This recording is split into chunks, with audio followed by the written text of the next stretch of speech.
Baselworld 101e édition, c'est parti. Des stands toujours aussi beaux et bien mis en scène avec le must de l'horlogerie et de la bijouterie mondiale. Problème, il n'y a plus que 800 exposants cette année contre le double il y a encore 3 ans. Pourquoi ? Le marché de l'horlogerie et de la bijouterie au niveau mondial vit une période de mutation.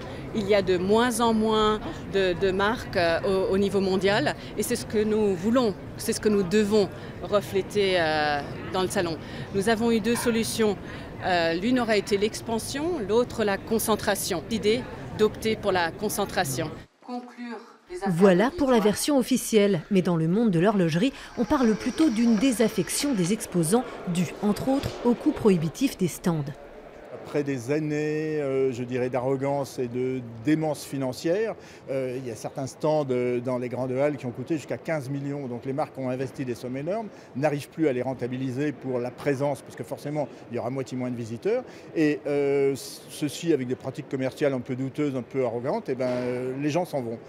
2018 serait donc bien une année charnière pour ce salon centenaire. Certains signes ne trompent pas, Baselworld ne se tient plus que 6 jours au lieu de 8 habituellement et le prix des stands a aussi baissé.